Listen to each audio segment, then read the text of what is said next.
A tarde caía lenta, quando Helena e Elias finalmente avistaram a casa que haviam conseguido comprar com o pouco que restava depois de meses tentando se manter na cidade.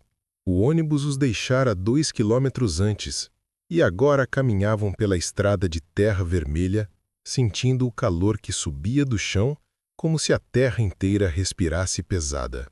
Helena arrastava uma mala improvisada, uma mochila azul desbotada cuja alça havia sido remendada com barbante.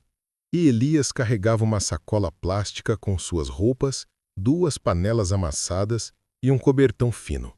A água do último garrafão tinha acabado 1 hora antes, e a garganta deles estava seca, arranhada, como se tivessem engolido poeira em vez de ar. Ele tentava disfarçar a sede, passando a língua nos lábios rachados, enquanto ela abraçava a barriga que roncava desde o amanhecer. Haviam comido apenas um pão dormido, dividido ao meio antes de viajar, e o vazio no estômago parecia mais pesado que a mala. A casa apareceu primeiro como uma mancha escura entre o mato alto, depois como uma sombra torta de madeira e cimento em ruínas. Era menor do que imaginavam, mais torta do que a foto desfocada do anúncio sugeria, mais triste do que qualquer lembrança rural que Elias tinha da infância.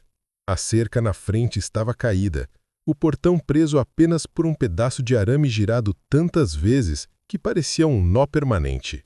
A pintura branca, que um dia devia ter clareado a fachada, agora era um mosaico de manchas cinzentas, áreas descascadas e partes onde o mofo criava desenhos semelhantes a galhos secos.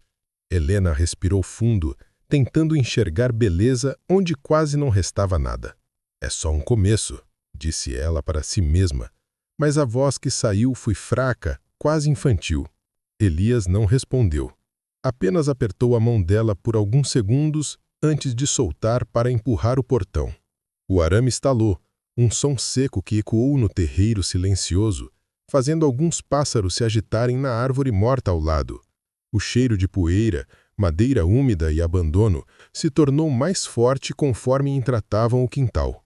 Era como se entrassem não apenas em um terreno, mas em um tempo congelado. O mato subia quase até os joelhos, o que dificultava caminhar. Um poço coberto por uma tábua podre aparecia na lateral e Elias desviou instintivamente, temendo que a madeira cedesse com o peso de um passo mal calculado. Helena passou a mão pelos cabelos presos num coque apressado, tentando acalmar o nervosismo crescente que lhe percorria a coluna. Tinha imaginado algo difícil, claro, mas ver aquilo ao vivo fazia parecer que uma parte dela encolhia por dentro, como se o corpo tentasse proteger o coração daquilo tudo. Vamos entrar, disse Elias, apoiando o peso do corpo na porta. O rangido que veio depois foi tão alto que ambos prenderam a respiração. A porta se abriu lentamente, revelando um interior escuro, empoeirado e tomado de cheiro de mofo como gaveta antiga que nunca vê luz. Helena entrou primeiro, passando os dedos pelas paredes de madeira. A textura áspera se grudava na ponta dos dedos, levantando partículas de pó que flutuavam no ar como pequenas cinzas. A sala tinha um assoalho de tábuas estreitas, quase todas empenadas, algumas com buracos que deixavam ver o chão de terra por baixo. Um único banco velho no canto, coberto de poeira, e uma janela sem vidro que deixava entrar uma brisa abafada. O calor do lado de dentro parecia maior do que o do lado de fora. A fome apertou o estômago de Helena tão forte que ela precisou apoiar a mão na parede para não perder o equilíbrio. Senti-lo vulcar ali, naquele silêncio tão absoluto, era quase humilhante, como se a própria casa testemunhasse sua miséria sem piedade. Elias se ajoelhou no chão e tentou erguer uma das tábuas mais soltas. A madeira fez um estalo seco e levantou uma névoa de poeira que fez os dois tossirem. Ele parou, limpou o rosto com a camisa e sorriu de canto. Um sorriso cansado, mas determinado. A gente arruma, é pouco, mas é nosso. Era verdade. Pela primeira vez na vida, tinham alguma coisa que ninguém poderia tomar por falta de pagamento. Mas era também um peso enorme. Ali começava tudo, e ali também poderiam fracassar. Quando saíram da sala para ver o quarto, encontraram um espaço estreito, com a janela torta e uma cama velha sem colchão, apenas estrado de madeira quebrada. Um cheiro forte de mofo vinha da parede ao fundo, onde a infiltração formava uma mancha escura. O teto tinha 2 telhas faltando, e a luz entrava em feixes que iluminavam as partículas suspensas no ar. Helena passou a mão pelo próprio braço, arrepiando-se apesar do calor sufocante. Elias chutou uns pedaços de gesso no chão e se abaixou para examinar a parede. Foi então que viu algo estranho. Marcas arredondadas, como se alguém tivesse desenhado com carvão. Eram símbolos sem forma precisa, apenas riscos e números apagados pelo tempo. Helena se aproximou devagar, tocando um dos traços com um dedo. Era áspero, como se tivesse sido feito com força. "Você acha que é tinta?" perguntou. Mas a frase saiu quase num sussurro, como se tivesse medo de quebrar a quietude do lugar. Elias não respondeu.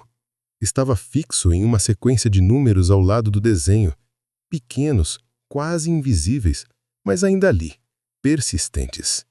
"Parecem coordenadas", murmurou, franzindo a testa. "Ou datas." Helena sentiu o ar ficar mais pesado ao ouvir isso. Não sabiam nada sobre os antigos donos, só tinham visto a postagem vaga no site e assinado a venda rapidamente antes que o proprietário desistisse de vender por tão pouco. Agora, diante daqueles riscos estranhos, parecia que tinham herdado mais do que uma casa torta. O estômago de Elias roncou alto, quebrando o silêncio de forma quase cômica. Ele riu, um riso fraco, e Helena riu junto, mesmo sem vontade. Foi então que viram a cozinha, se é que se podia chamar de cozinha. Apenas um fogão a lenha tomado pela ferrugem, algumas prateleiras quebradas e um chão de terra batida. Na pia, que não tinha torneira, um balde velho com água parada, cheio de mosquitos mortos. Helena virou o rosto, enojada. Não tinha como cozinhar nada ali, mesmo que tivessem o que cozinhar. E não tinham. Apenas um pacote pequeno de arroz, metade de um macarrão, uma cebola murcha e um sachê de tempero velho. Era tudo. Elias saiu para ver o quintal e encontrou perto do poço um cajueiro torto, mas ainda vivo. Alguns frutos pequenos no chão, outros verdes demais no galho. Ele pegou um e tentou morder, mas estava amargo. Helena apareceu atrás dele, segurando a barriga. "Não sei se vou aguentar até amanhã", disse a voz rouca. Ele abraçou a esposa e respirou fundo no pescoço dela, sentindo o cheiro doce do suor quente. "Eu dou um jeito", prometeu, embora não soubesse como. O sol começava a baixar quando decidiram arrumar um canto para dormir. Forraram o chão com o cobertor fino e usaram as roupas dobradas como travesseiros. Helena deitou de lado, tentando encontrar algum conforto, mas sentia cada pedrinha sob o cobertor. O calor era quase insuportável. O ar parecia parado, preso entre as paredes. Elias também não conseguia dormir. O estômago doía e a sede parecia aumentar a cada minuto. A luz fraca da lua entrava pelas frestas do telhado e desenhava sombras nas paredes, revelando outra coisa que Helena não havia notado antes. Riscos mais fundos, como se alguém tivesse arranhado a madeira com unhas ou faca. Linhas cruzando outras linhas, repetidas vezes. O primeiro barulho veio quando estavam quase adormecendo. Um estalo forte sobre o chão. Depois outro, mais suave, como se algo raspasse devagar a madeira. Elias levantou a cabeça, alerta. Helena agarrou o braço dele. "Deve ser bicho", sussurrou. Mas nem ela acreditou na própria frase. Elias respirou fundo, tentando ouvir melhor. O som continuou, ritmado, insistente, como se algo ou alguém estivesse movendo terra por baixo da casa. A fome, o calor, o cansaço, o medo, tudo se misturava. Helena fechou os olhos, tentando ignorar. Precisavam descansar. Amanhã acordariam cedo para limpar, buscar água, talvez achar algum mercado na estrada. A vida tinha que recomeçar de algum jeito. mesmo que começasse por um assoalho que rangia como se guardasse segredos. E, enquanto a noite avançava, os sons continuaram debaixo do piso, como se algo ali embaixo também estivesse acordando depois de muito tempo.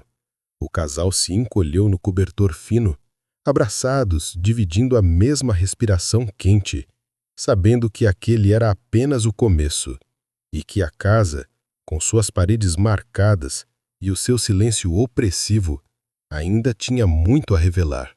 A madrugada avançou como um animal lento e pesado, arrastando as horas com a mesma lentidão com que o vento empurrava o ar abafado para dentro da casa. Helena acordou primeiro, não porque tivesse descansado, mas porque o corpo protestava demais para permanecer imóvel. Sentia as costas doloridas pelo chão duro, como se cada vértebra tivesse sido prensada contra a terra fria sob o cobertor fino. A boca estava seca, a língua áspera, e a cabeça latejava com aquela fome que não era mais só física, era uma humilhação silenciosa, o tipo de necessidade que deixa o corpo fraco e a mente inquieta. Ela abriu os olhos devagar, tentando se situar naquele quarto que ainda não reconhecia como lar. A claridade azulada da lua entrava pelas frestas do telhado, iluminando partículas de poeira suspensas, como se o ar tivesse cheio de pequenas cinzas.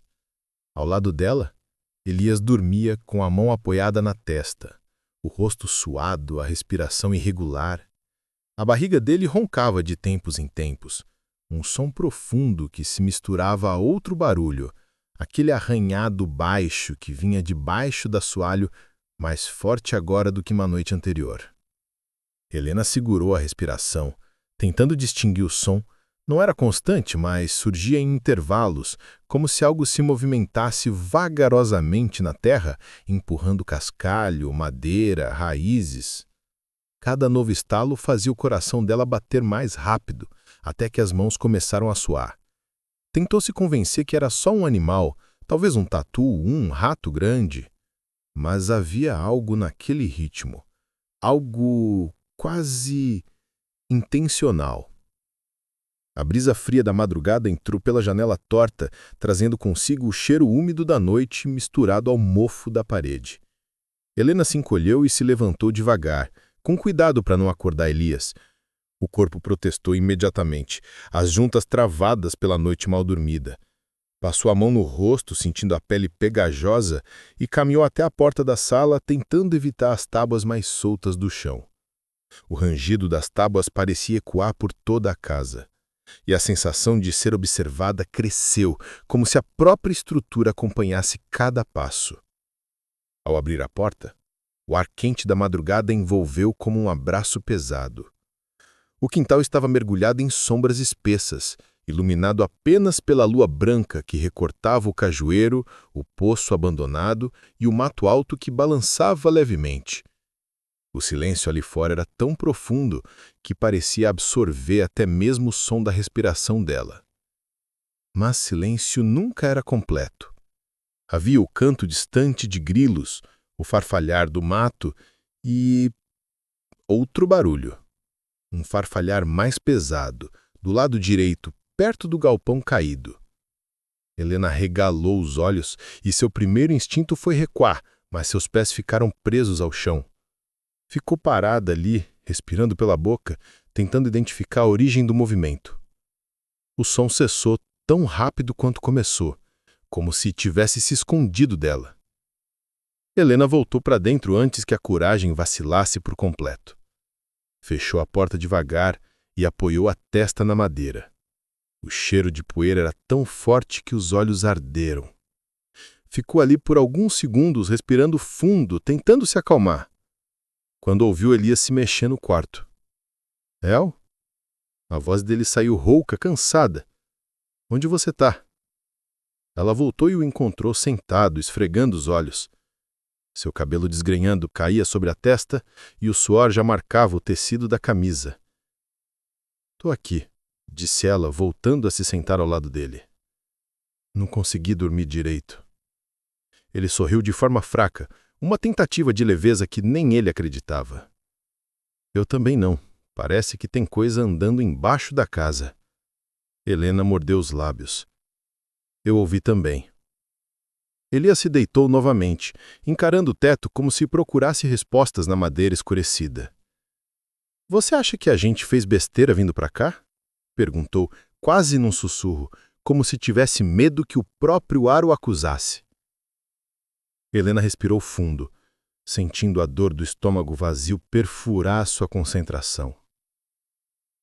A gente não tinha outra opção, respondeu depois de alguns segundos. Se tivesse ficado na cidade, teria sido pior. Elias concordou com a cabeça, mas o silêncio dele dizia outra coisa. O peso do futuro parecia maior naquela casa apertada, naquele chão irregular, naquela fome que já não doía, queimava. Ela se virou para o lado, tentando encontrar posição, mas o sono não vinha. A cada vez que o corpo afundava no cansaço, um novo estalo surgia embaixo das tábuas, puxando a sua mente de volta. E como se não bastasse, Elias começou a respirar de forma mais pesada, um sinal claro de que a dor de fome também o mantinha acordado. A noite seguiu arrastada e o primeiro feixe de luz que entrou pela fresta do telhado trouxe consigo mais calor do que alívio. Helena se sentou imediatamente, o corpo rígido, e olhou ao redor, tentando entender onde estava, sempre aquele segundo de estranhamento antes de lembrar que agora viviam ali. Elias já estava acordado, sentado perto da janela observando o quintal com olhos estreitos. — O que foi? — perguntou ela, a voz ainda embargada de sono. Ele não respondeu de imediato. Apenas levantou a mão e apontou. Helena se aproximou e viu. Marcas no mato. Marcas longas, arrastadas, como se algo pesado tivesse sido puxado durante a madrugada, deixando um traço escuro na direção do poço velho. O estômago dela se apertou ainda mais. Deve ter sido um animal, arriscou, tentando manter a calma. Elias não tirou os olhos do rastro. Murmurou. Animal nenhum arrasta coisa em linha reta assim. Por um momento, os dois ficaram apenas olhando, o silêncio entre eles mais espesso do que o ar abafado do quarto. A fome os fez mover, não por vontade, mas por necessidade. Os lábios rachados, o gosto metálico na boca, a sensação de fraqueza nas pernas, tudo os empurrava para fora, para buscar algo, qualquer coisa que pudesse servir de alimento. Elias foi até o cajueiro e colheu o que pôde, mesmo os frutos verdes. Helena caminhou até o galpão, mesmo temendo encontrar algum animal, e encontrou apenas ferramentas velhas cobertas de ferrugem, nenhuma utilidade imediata. Sentaram-se no chão de terra ao lado da porta e dividiram o caju azedo, mastigando devagar, tentando aproveitar cada fibra. O suco ácido ardeu na garganta, mas ainda assim era um alívio. Helena pensou que era estranho como a fome fazia tudo virar bênção, até um fruto que normalmente cuspiria. Enquanto comiam, Elias observava novamente o quintal. — Esses rastros estão perto demais, disse ele com a voz pesada. E eu ouvi passos, El. Não de animal. Passos. Ela sentiu um frio percorrer sua espinha, mesmo com o calor crescente do amanhecer. A gente vai descobrir, respondeu, embora seu corpo dissesse o contrário. Só não agora. Primeiro a gente precisa de água. Depois a gente vê isso. Elias assentiu, mas não saiu do lugar. Parecia que seus olhos estavam presos naquela marca no mato, naquela direção que apontava para o poço tampado por madeira podre. Helena respirou fundo, tentando afastar o medo. Mas havia algo na casa, nas paredes riscadas, no assoalho que gemia, nos rastros no quintal, que não parecia apenas abandono. Algo ali escondia história, mas também ameaça. E ela sabia, no fundo do peito, que a primeira noite não tinha sido apenas difícil. Tinha sido um aviso. O sol da manhã atravessava as frestas do telhado com uma crueldade quase irônica, iluminando a poeira que dançava sobre o ar quente. Helena passou a mão pelo rosto, tentando afastar tanto o suor quanto a sensação de que algo a observava. Dormira pouco, e quando dormira sonhara com o poço velho, com raízes retorcidas e mãos de terra tentando sair debaixo da casa. Acordara várias vezes com a impressão de que alguém caminhava do lado de fora, passos lentos, calculados, como se contassem as tábuas do assoalho para não errar o caminho. Elias já estava de pé, examinando o rastro no mato que o intrigara desde o amanhecer. A fome voltava a se instalar no estômago de ambos, mas ainda mais incômodo era o silêncio que cercava a propriedade. Não havia barulho de carros distantes, nem vozes, nem sequer o canto de galos vindos das casas vizinhas. Era como se aquele pedaço de terra tivesse sido esquecido por tudo que era vivo, exceto por eles, e por algo que preferia se mover quando não estava sendo visto. A gente precisa saber o que é isso, murmurou Elias sem tirar os olhos do rastro. Não quero dormir outra noite sem entender. Helena respirou fundo, abraçando os próprios braços. As marcas na parede da sala ainda estavam frescas na memória.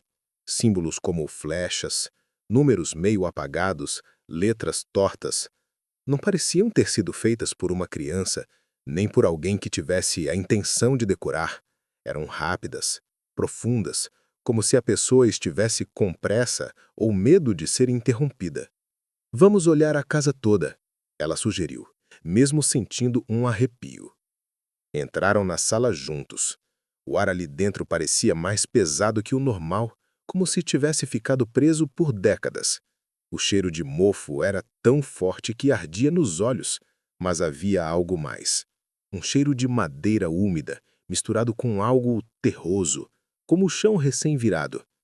Helena passou os dedos pelas tábuas do assoalho e sentiu a textura áspera e desigual, como se algumas partes tivessem sido colocadas recentemente e outras estivessem ali desde a construção da casa.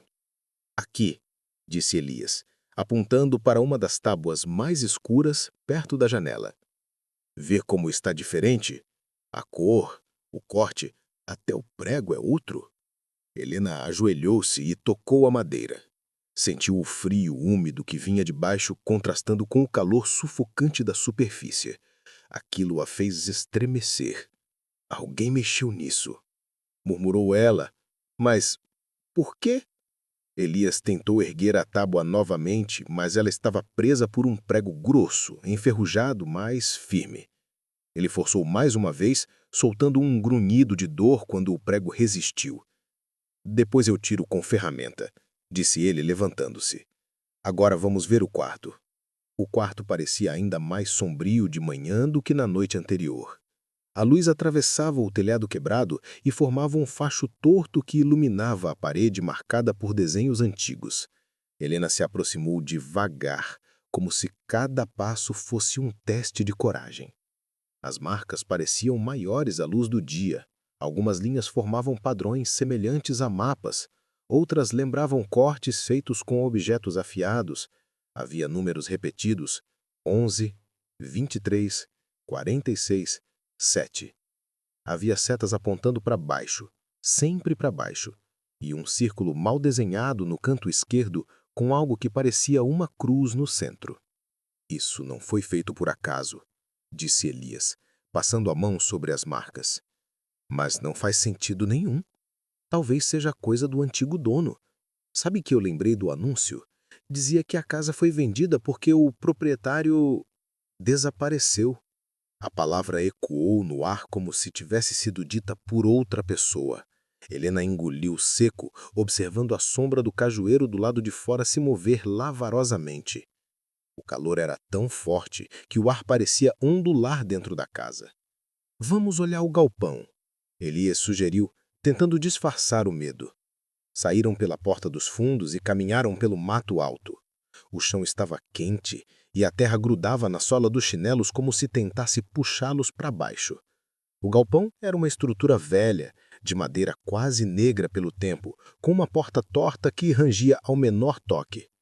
Elias empurrou a porta, revelando um interior escuro e sufocante. Helena sentiu o cheiro imediatamente. Poeira antiga, ferrugem e algo mais ácido, como se ratos tivessem feito dali sua casa por anos. Mas o que mais chamava a atenção era o chão. Marcas de arrasto que vinham da parede dos fundos, formando um caminho irregular. Não fui eu que fiz isso, Elias disse rápido. Ontem eu só peguei umas ferramentas aqui, não mexi nisso. Helena se ajoelhou, sentindo a poeira grudar nos joelhos. Isso é pesado demais para ser arrastado por bicho. Elias olhou ao redor, tenso. Talvez alguém tenha vindo aqui depois que a gente dormiu. Mas não ouvimos nenhum passo lá fora. Talvez pelo outro lado. Ou... Ele hesitou. Talvez tenha vindo de baixo. Helena encarou o chão de terra batida, sentindo um arrepio percorrer a espinha. O solo estava remochido. Alguém ou algo tinha passado por ali recentemente. Vamos sair daqui, ela disse, agarrando o braço dele. Não gosto desse lugar. Voltaram para casa, mas o ar dentro parecia ainda mais pesado. O silêncio tinha uma qualidade quase viva, como se esperasse por alguma coisa. Elias respirou fundo e se aproximou novamente da tábua solta na sala.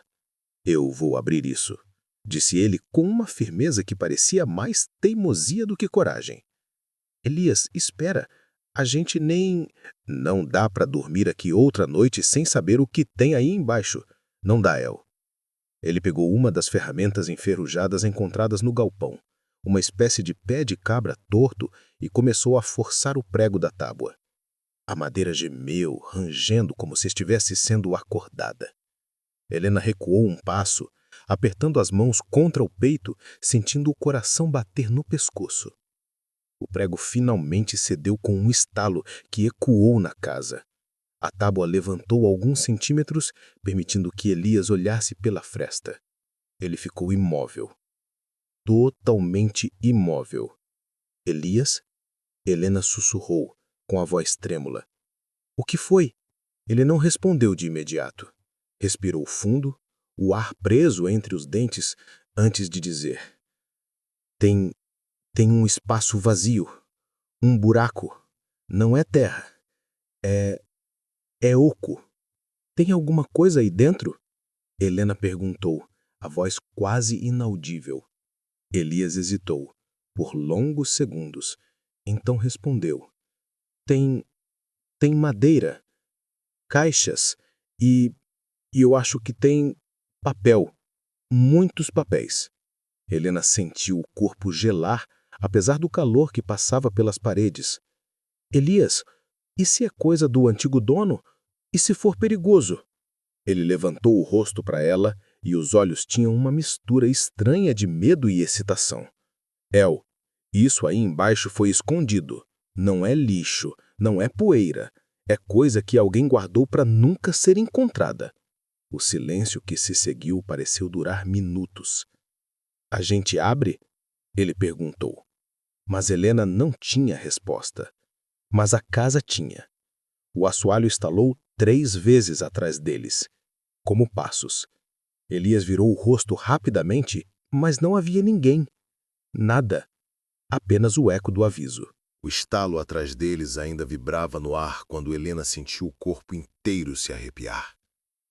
Elias segurava a tábua meio levantada, as mãos suadas escorregando na madeira, tentando fingir que não ouvira o som que ecoara como passos cautelosos. O sol do meio-dia entrava pela janela torta, iluminando a poeira suspensa numa claridade que parecia enganar, como se a luz quisesse acalmar algo que a sombra já tinha revelado. Deve ter sido só o vento, Elias murmurou, mesmo sabendo que não havia vento naquela hora. A frase caiu dura na sala, frágil como vidro. Helena respirou fundo, tentando controlar o tremor nas mãos. A fome a deixava tonta, a cabeça pesada como se estivesse presa a um balde de água quente. Ela olhou para a abertura sob a tábua e viu o escuro absoluto. Aquele tipo de escuridão que parece não ter fundo, como um buraco de boca aberta. Elias, deixa para depois. A gente precisa comer, pensar com calma. Mas ele não ouviu. Ou melhor, ouviu, mas não conseguiu obedecer ao medo que ela trazia na voz. Algo naquela fenda parecia chamar por ele, como se estivesse esperando décadas para ser encontrada. Só mais um prego, disse Elias, tentando puxar a madeira de lado. Foi nesse momento que ouviram um barulho do lado de fora. Não era arranhado, nem vento, nem animal. Era um motor. Baixo, lento, constante. Uma caminhonete velha subindo a estrada de terra. Helena correu até a janela e afastou a cortina improvisada feita de pano de saco. A poeira levantada pela caçamba subia como uma nuvem dourada. A caminhonete vinha devagar, como se escolhesse o momento exato de chegar, um predador estudando a presa. Elias chamou com a garganta apertada. Tem alguém vindo. Ele largou a tábua imediatamente e foi para a porta. O motor ficou mais alto até que parou na frente da casa. O silêncio que se seguiu foi ainda pior. Helena sentiu o gosto metálico da ansiedade subir pela boca. A porta do carro bateu. Passos pesados amassaram o mato. E então, a figura surgiu. Um homem alto, de ombros largos, usando chapéu de couro escuro e camisa de linho cara demais para alguém daquela região. A pele queimada de sol denunciava a vida rural, mas os relógios reluzentes e o cinto com fivela de metal brilhante diziam outra coisa. Poder, dinheiro e uma arrogância construída por gerações. O homem parou diante da casa e analisou a fachada como quem avalia mercadoria defeituosa. Levou alguns segundos antes de olhar diretamente para o casal. Vocês são os novos moradores? Disse, sem se apresentar, como se a identidade dele fosse tão óbvia quanto o calor do dia. Helena sentiu a respiração travar. Elias deu um passo no batente da porta, tentando manter postura firme, mas sua camisa suada grudava no peito magro, denunciando a fome. O homem percebeu. Ele sorriu. Um sorriso lento, curto, do tipo que não chega aos olhos. Sou Dimas Araújo, disse finalmente. Essas terras já foram da minha família, há mais de 50 anos. Helena engoliu seco. O nome soou pesado, familiar, como uma sombra antiga da cidade. Já tinha ouvido alguém mencionar esse nome na venda dias antes de se mudarem. Elias limpou a palma da mão na palça antes de oferecê-la, mas Dimas não apertou. Apenas observou, como quem analisa defeitos. A gente comprou a casa por anúncio. Tá tudo assinado, registrado, disse Elias, com a firmeza de quem tenta esconder o nervosismo. Dimas inclinou a cabeça lentamente. Eu sei. Vi a papelada. O antigo dono não tinha noção do que estava vendendo. O tom dele tinha veneno. Helena percebeu. Dimas deu 2 passos à frente, tão perto que a sombra dele agora cobria a porta da casa. Vim fazer uma oferta justa, disse ele, tirando algo do bolso, um maço de notas dobradas. 15 mil. Vocês me devolvem a casa e somem daqui. Helena quase deixou escapar o ar. 15 mil reais era mais dinheiro do que tinham visto juntos nos últimos anos. Dinheiro suficiente para comer, pagar aluguel por meses, comprar medicamentos, recomeçar a vida. Por um segundo ela sentiu o corpo fraquejar. Mas Elias não hesitou. A casa é nossa, disse ele. A gente não vai vender.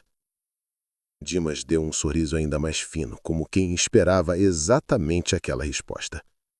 Pensem bem. Ele ergueu o olhar para o telhado esburacado, o mato alto, a parede rachada. Esse lugar está caindo aos pedaços, e vocês não parecem ter recursos para segurar isso aqui, nem para se defender. A palavra final ficou suspensa no ar, como uma ameaça. Helena agarrou o braço de Elias, sentindo o pulso dele acelerado. O cheiro da poeira quente misturava-se ao suor frio que começava a escorrer pelas costas dela. A gente dá conta, disse Elias, mesmo sabendo que a frase não tinha força nenhuma. Dimas deu outro sorriso lento. Largou o maço de notas sujas de terra no chão, não para oferecer, mas sim rumo insulto. E girou o chapéu na cabeça. A casa guarda coisa demais, disse ele virando de costas. Coisas que não são de vocês, e que ninguém quer que venham à tona. Helena sentiu um arrepio subir pela nuca. Tô avisando por bem. Ainda dá tempo de irem embora. Muita gente nessa região já tentou mexer onde não devia. Nenhum deles terminou bem. Ele entrou na caminhonete, bateu a porta e o motor rugiu como um animal velho e irritado. A poeira levantou ao redor da casa enquanto ele manobrava devagar, sem pressa, como se tivesse certeza de que aquele não era o fim. Era apenas o início. Quando o som do motor finalmente desapareceu estrada fora, Helena percebeu que estava tremendo. Elias se abaixou e pegou o maço de notas sujas de terra. Acha que ele volta? Perguntou Helena com a voz falhando. Elias não respondeu. Seus olhos estavam fixos na porta aberta, como se esperasse que a caminhonete voltasse naquele exato segundo. Só depois de longos minutos ele falou. Ele não veio oferecer dinheiro. Veio ver o que a gente descobriu. Helena sentiu o estômago afundar. A tábua, disse ela com a voz trêmula. Ele sabe. Elias correu para dentro e Helena foi atrás. A tábua estava como eles deixaram, mas a poeira ao redor não. Havia um rastro fino, circular, como se alguém tivesse colocado a mão ali antes deles. Helena levou a mão à boca. Elias, isso estava assim antes? Ele balançou a cabeça. Não. O silêncio se fechou ao redor deles, mais pesado do que em qualquer outro momento desde que chegaram ali. A casa respirava de forma estranha, como se soubesse que agora eles tinham uma escolha e que todas as escolhas eram perigosas. A gente continua? Perguntou Elias, a voz baixa, quase sussurro. Helena olhou para a fenda escura sobre o assoalho. O buraco parecia maior agora, como se tivesse engolido parte da luz. Ela respirou fundo. A gente continua. Respondeu. Porque se esconderam isso, é porque vale muito mais do que 15 mil. E quando se ajoelharam novamente diante do compartimento escondido, a casa inteira pareceu prender o ar, aguardando. Era como se alguém ou alguma coisa estivesse exatamente ali embaixo, esperando por eles. Helena sentiu as mãos tremerem quando Elias puxou a tábua por completo. A madeira levantou como se estivesse sendo arrancada de um túmulo antigo, revelando o espaço negro por baixo. Um cheiro forte subiu imediatamente. Mistura de madeira úmida, papel envelhecido e algo mineral, quase metálico, que lembrava cavernas profundas.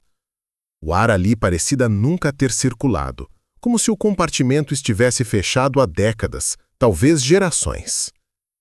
Elias iluminou com o celular, a bateria quase morrendo, a luz fraca vacilando nas bordas. Helena aproximou o rosto, mas recuou quando a onda de poeira subiu, fazendo seus olhos queimarem. A fome também latejou no estômago, uma dor seca que a lembrava de que não comia direito há 2 dias. Mas a curiosidade superava o desconforto. O medo também, embora ela evitasse admitir. Passa o celular para mim, Elias pediu, de joelhos, inclinando-se sobre o buraco. Ela entregou. A luz iluminou enfim o conteúdo. O primeiro objeto era uma caixa pequena, retangular, envolta numa manta de tecido marrom que se esfarelava ao toque. Elias retirou com cuidado, como se temesse que o objeto se desintegrasse. A caixa tinha fechadura, mas a madeira estava tão ressecada que cedeu com leve pressão dos dedos. Quando abriu, Helena aproximou o rosto para ver melhor. Dentro havia 3 cadernos de capa dura, pretos, amarrados com barbante antigo. Cada capa trazia um ano escrito à mão, com uma caligrafia firme e antiga. 1887, 1888, 1889. Helena engoliu seco. Elias, isso é antes da abolição. Ele não respondeu. O silêncio dele era o tipo que só aparece quando a mente se assusta. O segundo objeto era ainda mais estranho. Um mapa dobrado inúmeras vezes, guardado dentro de um saco de pano. Quando Elias o abriu com delicadeza, a poeira se ergueu como um véu. A superfície do papel tinha manchas de umidade, rasgos nas bordas, mas ainda preservava traços firmes.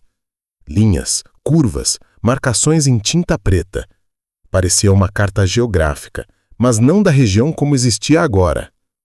"Olha isso, Helena", murmurou, passando a mão trêmula pelas bordas. "É o traçado antigo da mata.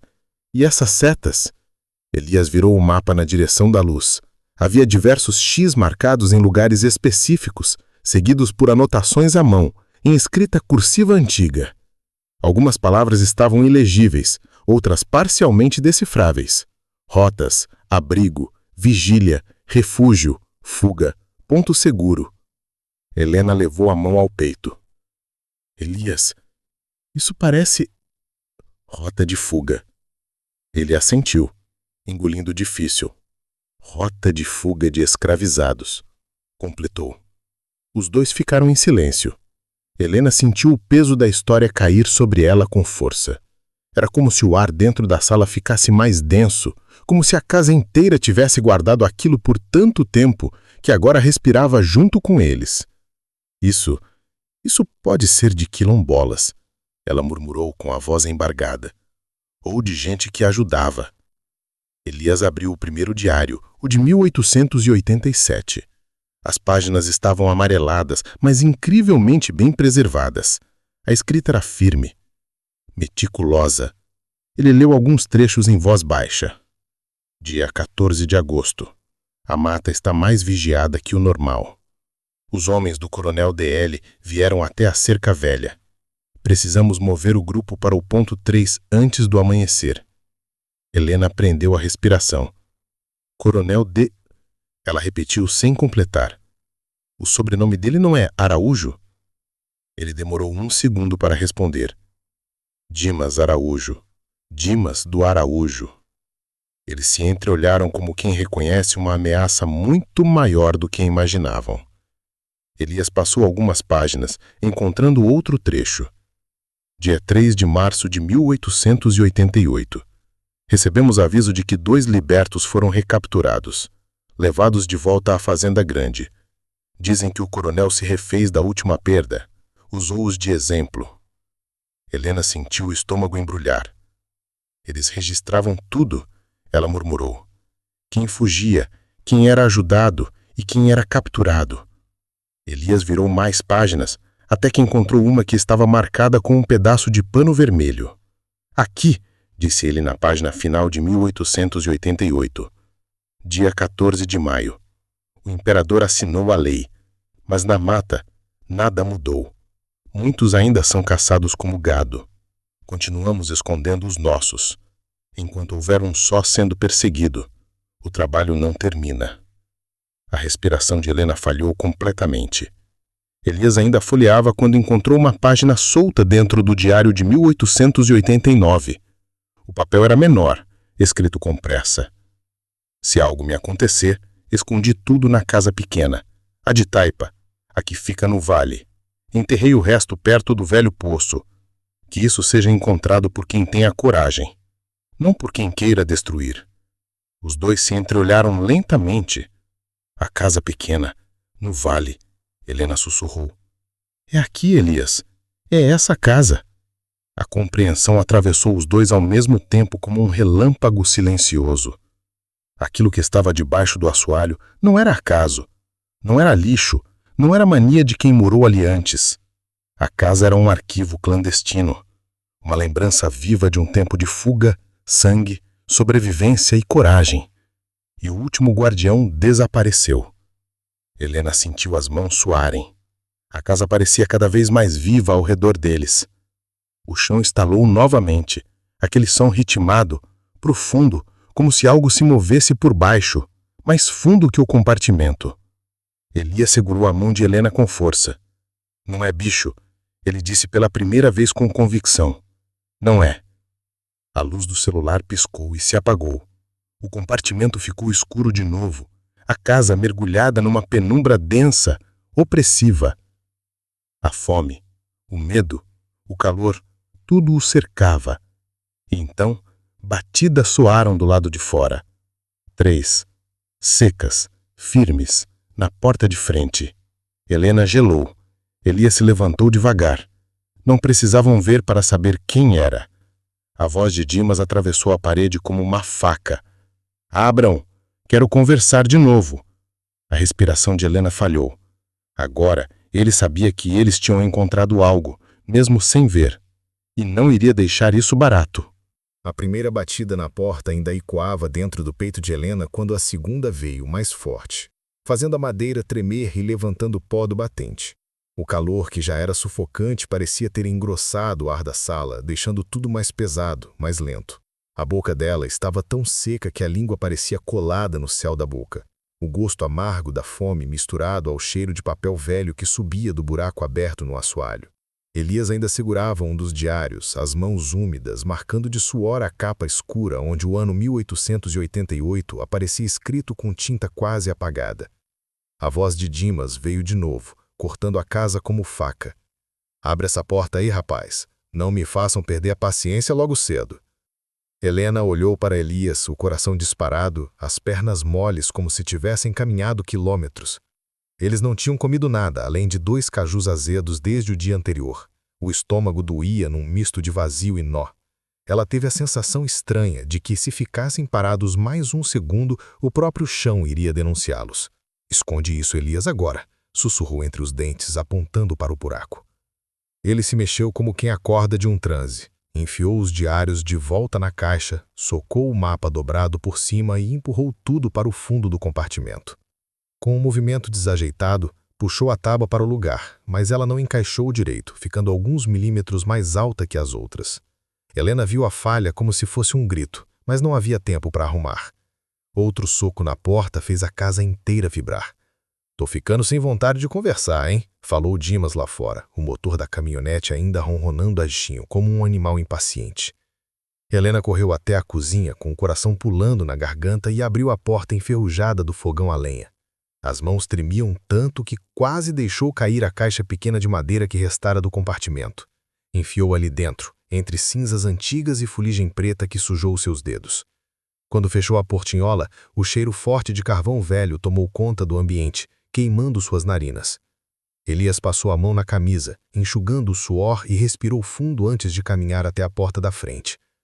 Quando puxou a tranca, a madeira rangendo como se protestasse, não viu apenas Dimas. Atrás dele, encostados na caminhonete, 2 homens de boné e camisa xadrez, braços cruzados, observavam a casa com olhos estreitos. Um deles segurava um pedaço de capim entre os dentes, mastigando devagar. O outro brincava com um chaveiro pesado que tilintava no silêncio da manhã. O cheiro de gasolina velha e óleo queimado vinha do motor ainda quente, misturado ao cheiro de suor, couro e poeira levantada no terreiro. Dimas sorriu ao ver Elias na porta, um sorriso curto, frio. "Agora sim", disse ele, ajeitando o chapéu de couro. "Achei que vocês tinham resolvido se trancar e fingir que não tinha ninguém em casa." Helena apareceu atrás de Elias, por reflexo, mesmo querendo se esconder. Sentia a camisona colada no corpo de tanto suor, o cabelo preso às pressas num coque desmanchado, os pés descalços negros de poeira. Sentiu vergonha por um segundo, não pela miséria em si, mas pela forma como sabia que aquele homem olhava para isso. Dimas deixou o olhar passear pela sala sem pedir licença para entrar, dando um passo para dentro como se a casa ainda fosse dele. Os 2 homens da caminhonete o acompanharam com os olhos, sem se moverem, mas o simples fato de estarem ali, firmes, calados, enchia o ar de ameaça. "A casa tem memória", comentou Dimas, batendo de leve com o salto da bota numa das tábuas do assoalho. O som oco ecoou, fazendo o estômago de Helena virar. Por um segundo ela achou que ele iria olhar direto para o lugar onde o compartimento se escondia, mas ele apenas sorriu, como se estivesse contente com o som. "Tem coisa que é melhor deixar do jeito que tá."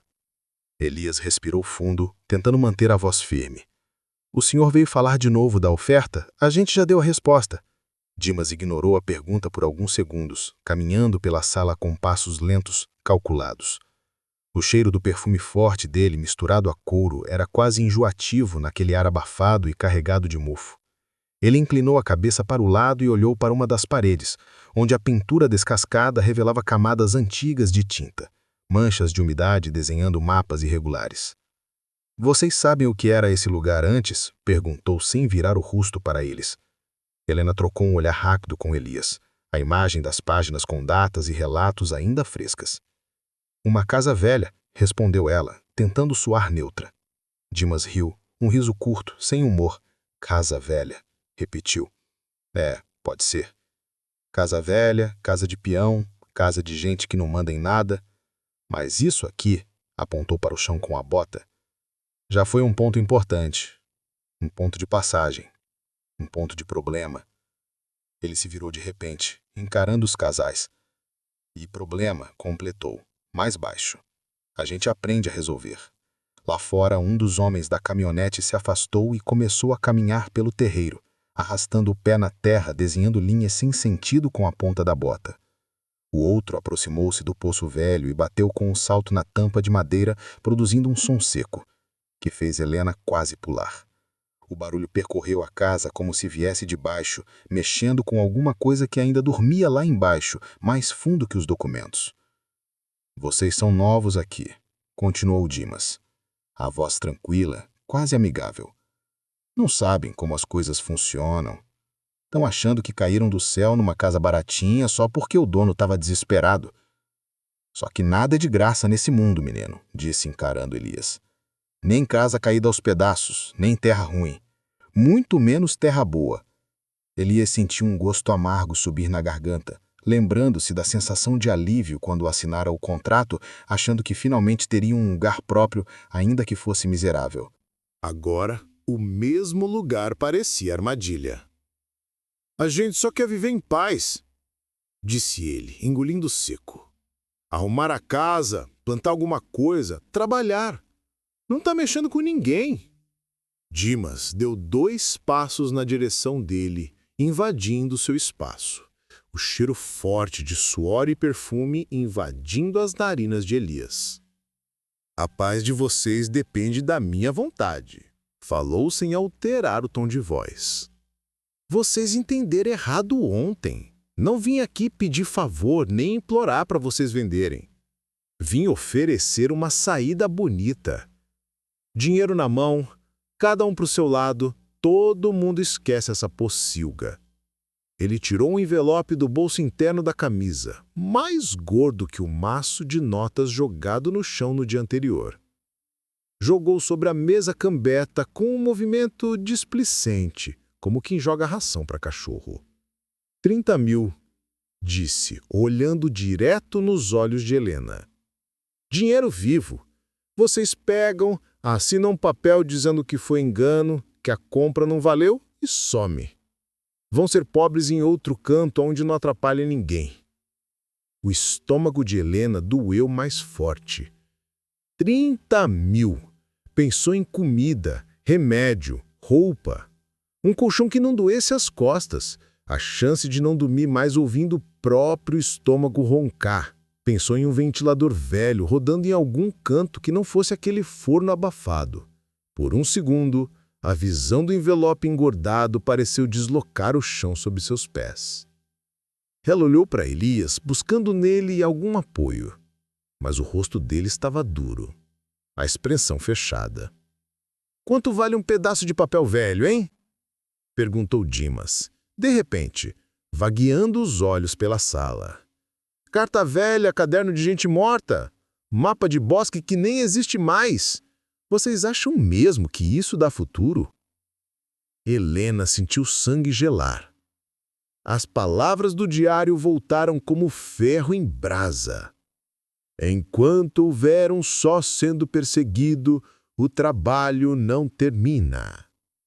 Dimas continuou, a voz agora com um tom mais pesado. Teve um tempo que o povo achou bonito guardar papel, anotar nome, desenhar mapa. Gente metida justa. Mas o mundo é de quem manda, não de quem escreve. E quem manda aprende a apagar o que não serve. Ele caminhou até a janela e olhou para fora. Os 2 homens agora estavam mais perto da casa. Um deles ergueu a camisa só o suficiente para mostrar o cabo de uma arma na cintura, que brilhou rápido sob o sol forte antes da barra descer de novo. Foi rápido, mas suficiente para Elias ver. Dimas voltou a encará-los. Vou falar uma última vez, disse, agora sem o menor traço de cordialidade. Não me interessa o que vocês acharam ou deixaram de achar. Joguem fora, queimem, enterrem de ovo. Isso não é problema de vocês. Não é história de vocês. Vocês querem viver? Peguem um dinheiro, sumam. Se ficarem, vão aprender do jeito mais difícil como funcionam as coisas nesse vale. O silêncio que se seguiu foi tão denso que ele não viu o próprio coração bater no ouvido. A garganta queimava de sede, a boca amarga, o estômago embrulhado pelo cheiro da gasolina que entrava pela janela, misturado ao mofo da casa e ao perfume de Dimas. Elias respirou fundo, sentindo a camisa colar ainda mais nas costas. Pensou em tudo ao mesmo tempo. No aluguel atrasado da cidade, nas madrugadas de insônia, olhando o teto rachado do quarto antigo, na humilhação de ser despejado, no júbilo de ter um lugar próprio, mesmo caindo aos pedaços. Pensou no que tinham lido ali, nesse chão, gente correndo na mata, apanhando, sendo caçada mesmo depois da lei assinada. Nomes anotados para não desaparecerem do mundo. Quando falou, a voz saiu rouca, mas firme. A gente precisa de tempo para pensar, disse. Não é pouco dinheiro. Dimas sorriu, satisfeito. Gosto de gente que sabe pensar no próprio futuro, comentou. Mais tempo é coisa que eu não dou muito não. Esse envelope continua valendo até domingo. Segunda-feira, se eu passar aqui e vocês ainda estiverem nessa casa, a conversa muda. Ele caminhou até a porta, sem pressa, cada passo medido. Antes de sair, virou-se pela última vez, o olhar cravado nos dois. E outra coisa, completou. Se eu descobrir que documento velho dessa época vazou por a boca de alguém daqui, eu não vou atrás de juiz, de polícia, de ninguém. Vou atrás de quem abriu a boca. Só isso. E esses matos são grandes demais. Muita coisa se perde neles. Gente, inclusive. A frase ficou pendurada no ar como corda. Ele saiu e o barulho da porta da caminhonete batendo quebrou o silêncio da casa como um tiro. O motor roncou alto, a poeira vermelha subiu e entrou pela janela, misturando-se à luz do fim de manhã. Os dois homens deram a última olhada para casa antes de subir na caçamba. Um deles cuspiu no chão, como se marcasse território. Quando o carro se afastou pela estrada, o silêncio voltou, mas já não era o mesmo. Era um silêncio ocupado, vigiado. Helena soltou o ar que nem percebia que estava segurando e deixou o corpo escorregar até sentar no chão, as pernas sem força. O cheiro de mofo voltou com mais força quando ela respirou fundo, tentando engolir o choro que ardia atrás dos olhos. O envelope de dinheiro continuava em cima da mesa, pesado, quase grotesco naquele ambiente de miséria. Elias olhou para ele e depois para o ponto do assoalho, onde a tábua escondia o compartimento. A barriga roncou alto, num som que pareceu quase cruel. Ele passou a mão seca nos lábios rachados e murmurou, mais para si do que para ela. Dinheiro compra comida hoje, mas esses papéis podem comprar justiça para muita gente que nunca teve nada. Helena ergueu o olhar, com os olhos marejados. E também podem matar nós dois, Elias. A casa, com suas paredes marcadas, o chão oco e o poço silencioso lá fora, parecia ouvir tudo. E em um canto profundo que eles ainda não conheciam, alguma coisa parecia guardar a decisão. O silêncio depois que a caminhonete de Dimas sumiu na curva foi pior que o barulho do motor. Parecia que o ronco ainda tremia no ar, grudado nas paredes rachadas, misturado ao cheiro de gasolina que entrara pelas frestas. Helena continuava sentada no chão, as pernas moles, o coração batendo no pescoço. O envelope permanecia em cima da mesa cambeta. gordo, inflado, destoando da pobreza do ambiente como um corpo estranho jogado no meio da miséria. Elias olhava para ele como quem olha para um prato cheio estando em jejum, mas sabendo que tem veneno no meio da comida. O estômago de Helena roncou alto, um som quase grotesco naquele silêncio.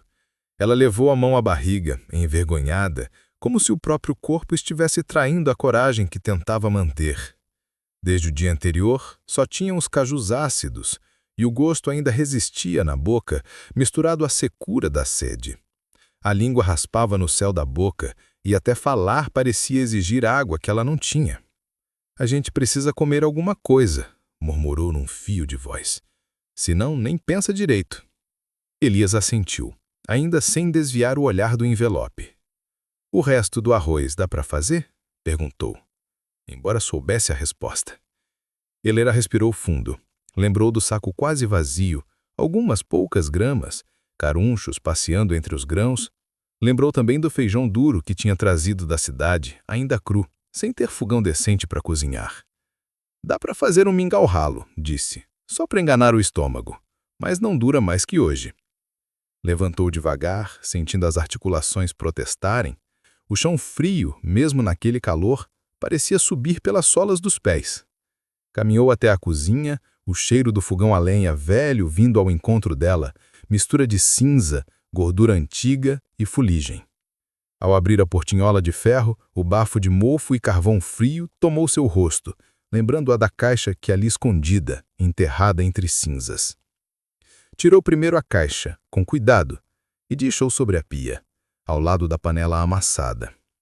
Depois encheu a panela com o resto de água do balde, a superfície cheia de pequenos pedaços de sujeira que ela tentou tirar com os dedos. Acrescentou o punhado de arroz, mexendo com uma colher de cabo rachado. Acendeu o fogo com dificuldade, usando papel de saco e galhos secos que Elias trouxera no dia anterior. O cheiro da fumaça invadiu a cozinha, espalhando-se pelo corredor, se misturando ao mofo das paredes. A fumaça irritou os olhos dela, mas também trouxe a promessa de algo quente no estômago. Elias apareceu na porta da cozinha, o rosto brilhando de suor. "Esse envelope aí", disse ele, olhando sobre o ombro dela. "Parece que pesa a casa toda." Helena virou-se um pouco, o suor escorrendo pela nuca. A caixa pequena continuava sobre a pia, ao lado da panela. Passou os dedos pela madeira dela, sentindo o relevo carcomido. "Ele acha que a gente vai vender nossa vida por isso. E pior, ele tem certeza." Elias deu um meio sorriso amargo. Gente como ele está acostumada a resolver tudo com dinheiro, Ellie. Comprar silêncio, comprar medo, comprar até a vergonha dos outros. O jeito que ele jogou o envelope na mesa, como se estivesse dando o resto de comida para cachorro. A imagem voltou viva. A mão de Dimas largando o envelope com descaso, o som seco do papel grosso batendo na madeira pobre. Um gesto simples, mas carregado de arrogância, a certeza de que o mundo dobrava diante de quem tinha notas suficientes para encher um envelope pardo. O estômago de Helena roncou alto, um som quase grotesco naquele silêncio. Ela levou a mão à barriga, envergonhada, como se o próprio corpo estivesse traindo a coragem que tentava manter. Desde o dia anterior, só tinha os cajus ácidos, e o gosto ainda resistia na boca, misturado à secura da sede. A língua raspava no céu da boca, e até falar parecia exigir água que ela não tinha. "A gente precisa comer alguma coisa", murmurou num fio de voz. "Senão, nem pensa direito." Elias assentiu, ainda sem desviar o olhar do envelope. "O resto do arroz dá para fazer?" perguntou, embora soubesse a resposta. Helena respirou fundo, lembrou do saco quase vazio, algumas poucas gramas, carunchos passeando entre os grãos. Lembrou também do feijão duro que tinha trazido da cidade, ainda cru, sem ter fogão decente para cozinhar. "Dá para fazer um mingau ralo", disse, "só para enganar o estômago, mas não dura mais que hoje." Levantou devagar, sentindo as articulações protestarem. O chão frio, mesmo naquele calor, parecia subir pelas solas dos pés. Caminhou até a cozinha, o cheiro do fogão a lenha velho vindo ao encontro dela, mistura de cinza, gordura antiga e fuligem. Ao abrir a portinhola de ferro, o bafo de mofo e carvão frio tomou seu rosto, lembrando-a da caixa que ali escondida, enterrada entre cinzas. Tirou primeiro a caixa, com cuidado, e deixou sobre a pia, ao lado da panela amassada. Depois encheu a panela com o resto de água do balde, a superfície cheia de pequenos pedaços de sujeira que ela tentou tirar com os dedos. Acrescentou um punhado de arroz, mexendo com uma colher de cabo rachado. Acendeu fogo com dificuldade, usando papel de saco e galhos secos que Elias trouxera no dia anterior. O cheiro da fumaça invadiu a cozinha, espalhando-se pelo corredor, se misturando ao mofo das paredes. A fumaça irritou os olhos dela, mas também trouxe a promessa de algo quente no estômago. Elias apareceu na porta da cozinha, o rosto brilhando de suor. "Esse envelope aí", disse ele, olhando sobre o ombro dela, "parece que pesa a casa toda." Helena virou-se um pouco, o suor escorrendo pela nuca. A caixa pequena continuava sobre a pia. Passou os dedos pela madeira dela, sentindo o relevo carcomido. "Ele acha que a gente vai vender nossa vida por isso. E pior, ele tem certeza." Elias deu um meio sorriso amargo. "Gente, como ele está acostumado a resolver tudo com dinheiro, Ellie. Comprar silêncio, comprar medo, comprar até a vergonha dos outros. O jeito que ele jogou o envelope na mesa, como se estivesse dando o resto de comida para cachorro." A imagem voltou viva. A mão de Dimas largando o envelope com descaso, o som seco do papel grosso batendo na madeira pobre. Um gesto simples, mas carregado de arrogância, a certeza de que o mundo dobrava diante de quem tinha notas suficientes para encher o envelope pardo.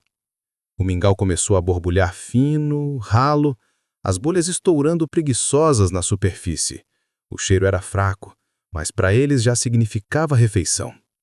Helena mexeu mais um pouco, tentando fazer render o máximo possível, como se o movimento do braço pudesse multiplicar o que não existia. Compartilharam o conteúdo em 2 canecas lascadas. O líquido quente queimou a língua, mas o corpo agradeceu.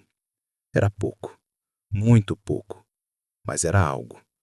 Sentados à mesa, cada um com a caneca entre as mãos, os olhos se voltaram ao mesmo tempo para o envelope.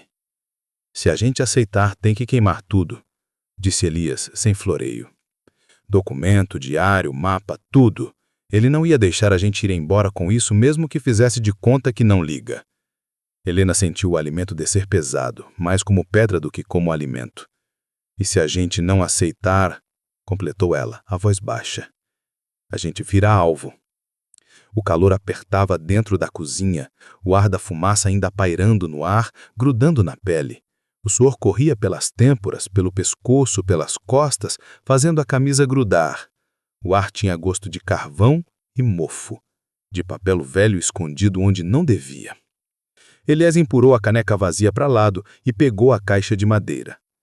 "Tem mais coisa aqui dentro, Ellie", disse ele, com cuidado, como se temesse que o simples ato de falar pudesse fazer o conteúdo desaparecer.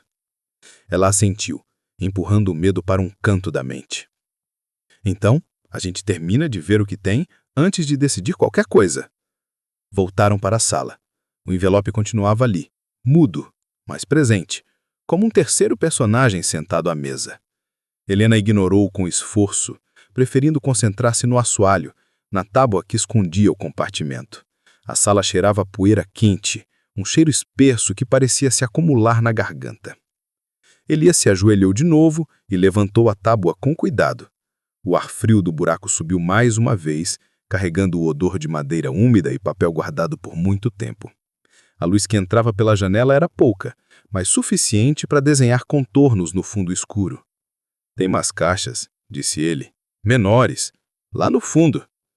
Ele desceu uma perna, tateando com o pé até encontrar uma base firme. O buraco não era muito profundo, mas estreito, e ele precisou se espremer para alcançar o que via. As costas roçaram na borda, arrancando farpas de madeira que arranharam sua pele. O suor que escorria pelo rosto caiu sobre o fundo do compartimento, formando pequenas manchas no pó. Helena, ajoelhada ao lado, observava apreensiva. "Cuidado", murmurou. "Se você cair aí e se machucar, nem médico a gente tem dinheiro para pagar."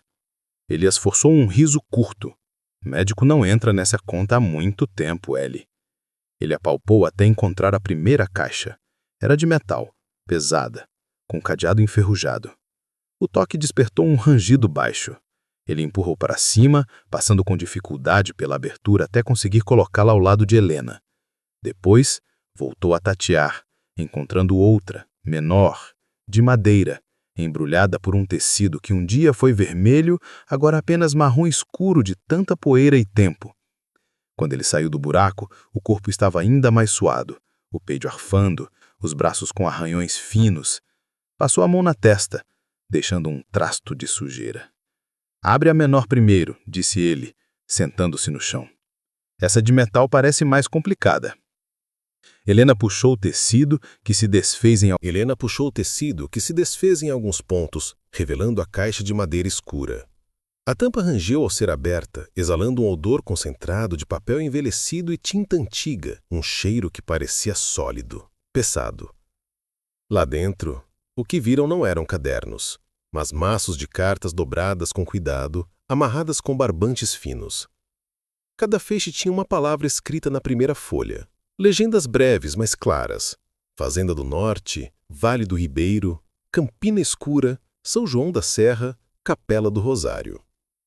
Helena pegou o feixe da Capela do Rosário e desamarrou o barbante com dedos trêmulos. A primeira carta começava com uma saudação formal, escrita com letra elegante, inclinada. "A consideração de Vossa Reverendíssima." Helena arregalou os olhos. "É carta de padre!" A voz dela saiu num sopro. "De padre para padre, ou para bispo." Elias se aproximou, inclinando-se para ouvir enquanto ela lia alguns trechos. "Relata o número crescente de irmãos que buscam aqui abrigo das garras de senhores cruéis, mesmo após as leis promulgadas na corte. Ainda há quem capture homens livres como se bois fossem, com a conivência de autoridades locais." Outra carta, de data próxima, dizia: "Temo pela minha vida, mas temo mais ainda pelo apagamento dessas almas. Por isso registro nomes, datas, caminhos percorridos. Se não os salvarmos no corpo, ao menos que a memória deles permaneça inscrita em algum lugar que não as chamas das fazendas." Helena sentiu um nó na garganta. Eram nomes, dezenas deles, talvez centenas, listados ao longo das páginas. Homens, mulheres, crianças, às vezes com sinalizações como marcas nas costas, perdeu o filho na estrada, veio da fazenda do Coronel A.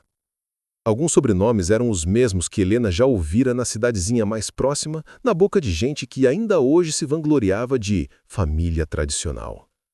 O sistema opressor não estava só na figura isolada de Dimas. Estava impresso naqueles sobrenomes que atravessaram gerações como títulos de posse. As cartas eram um testemunho minucioso de violência e resistência. "Isso não é só história da nossa casa, Elias," ela murmurou, apertando o papel com cuidado. "Isso é história do país todo. História que nunca entrou em livro." Elias pegou outro feixe.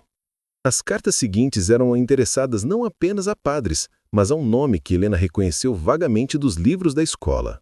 Um abolicionista famoso, mas que ali aparecia como destinatário íntimo, quase cúmplice. Os relatos davam detalhes de rotas de fuga, locais de acolhimento, nomes de fazendas que insistiram em manter cativos depois da lei, passando-os como agregados ou vagabundos vigiados.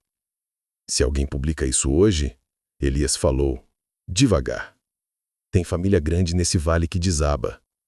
Helena concordou com um aceno lento. "Não é só o nome de Dimas que cai. É o sobrenome da cidade inteira." O cheiro de papel velho parecia tomar conta da sala, mais forte que o mofo, mais presente que a fumaça que vinha da cozinha. Era um odor quase sagrado, como se cada folha guardasse um pedaço do sopro de quem foi apagado da história oficial. E ainda havia a caixa de metal. Quando Elias tentou abrir o cadeado com as mãos, ele apenas rangeu, não cedeu. O metal estava coberto de ferrugem, áspero. Ele pegou uma chave de fenda torta, encontrada no galpão, e começou a forçar.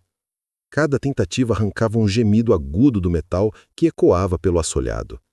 Helena observava, tensa, como se a cada ruído esperasse ouvir junto o motor de uma caminhoneta subindo a estrada outra vez.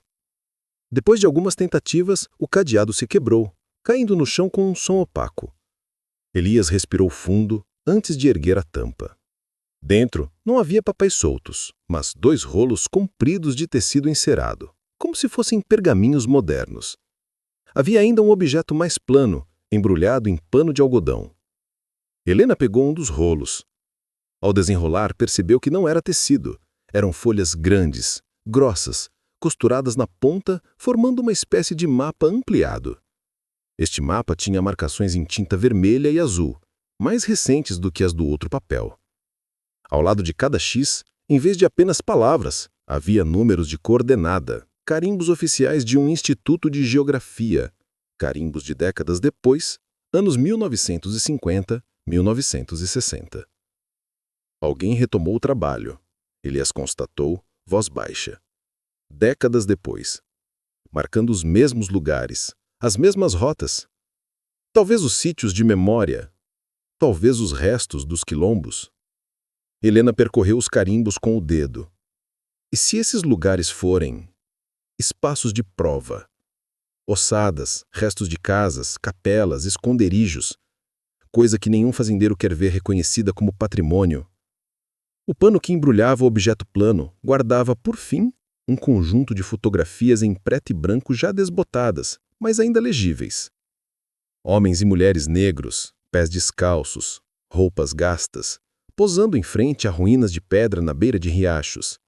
Em algumas lia-se atrás com letra apressada. Comunidade remanescente. Vestígio de senzala transformada em moradia. Parede remanescente da antiga capela. E, em 2 versos de foto, um nome repetia, junto com o ano, 1963 e 1964. Projeto DA. Uso restrito. Helena e Elias trocaram um olhar que não precisava de tradução. DA. Dimas Araújo ou algum parente antes dele, que iniciaram um projeto para mapear e, quem sabe, apagar de vez os traços do passado. O tio-avô dele, talvez. Ou avô. Gente que começou a fazer levantamento para saber onde pisar, que lugar comprar, que lugar cobrir de água, que lugar enterrar debaixo de pasto. Helena apertou uma foto entre as Dimas, com tanto cuidado que as unhas cravaram na própria pele.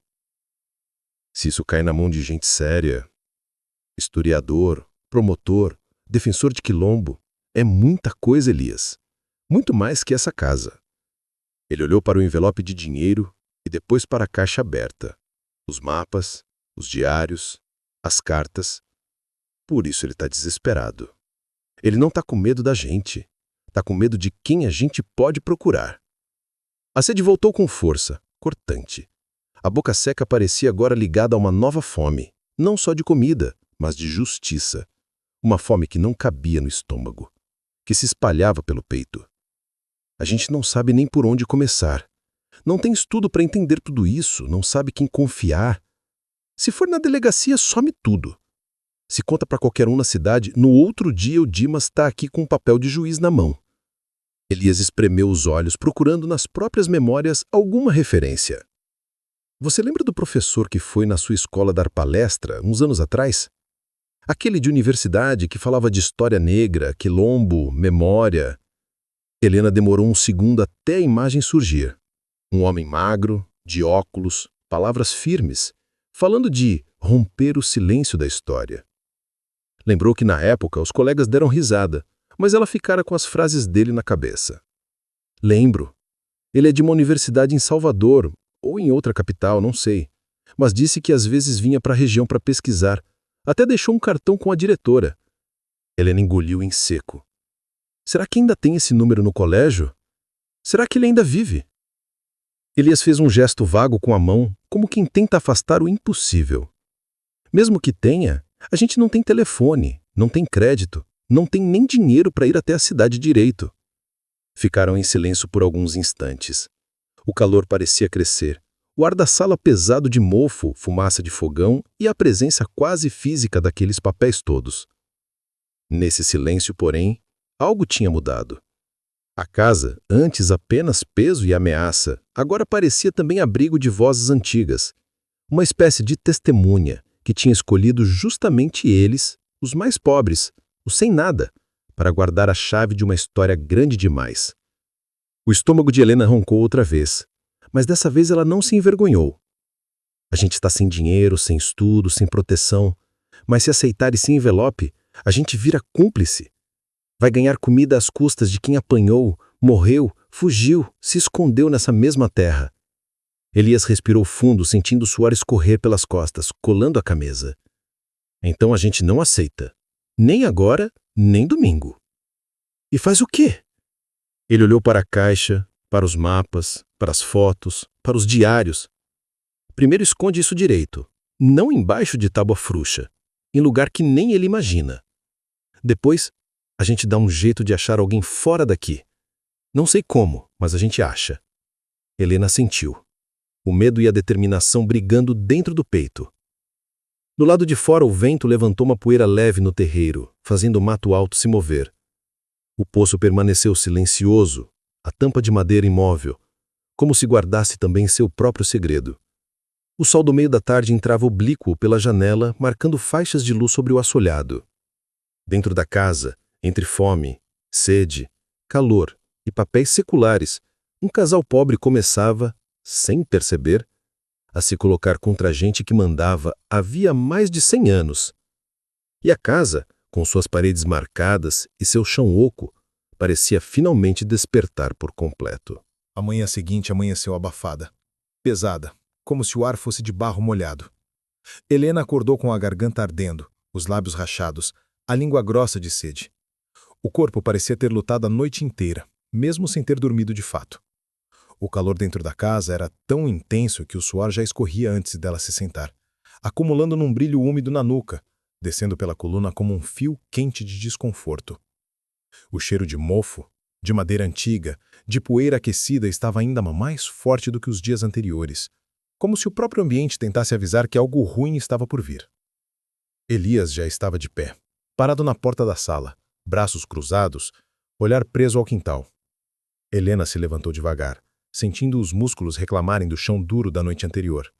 Caminhou até ele, os pés descalços fazendo som seco nas tábuas irregulares. — O que foi? — perguntou ela, a voz rouca. Ele ergueu o queixo na direção da cerca. Helena apertou os olhos.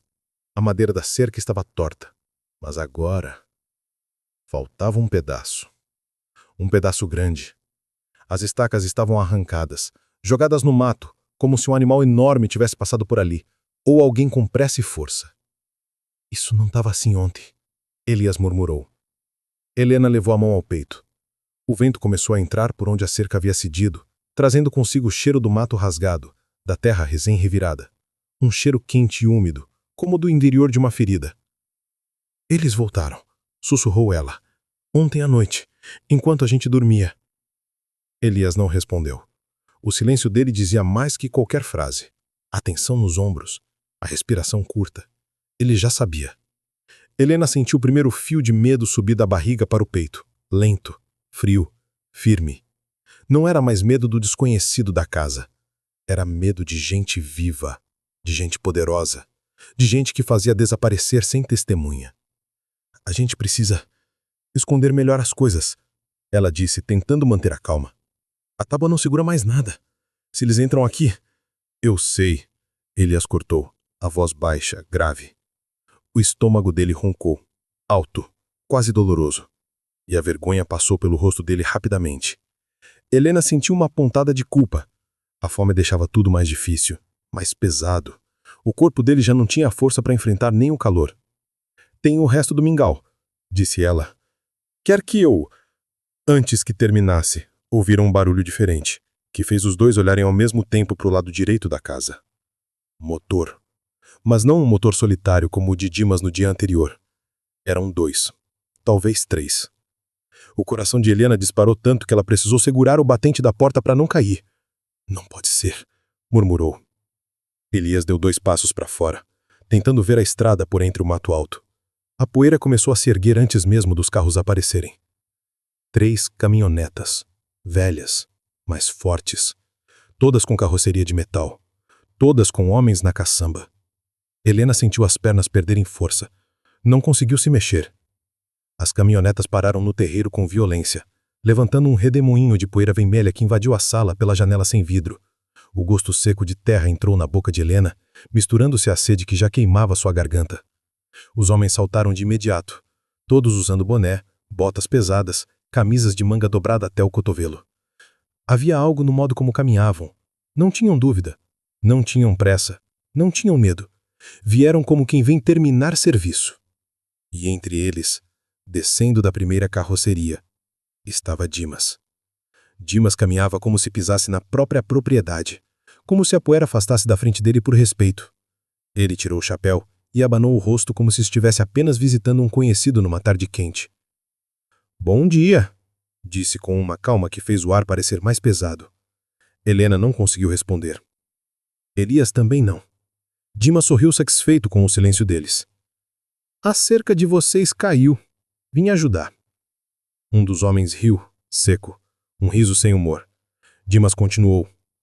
"Aqui, se vocês não sabem, terra de ninguém vira terra que quem toma conta.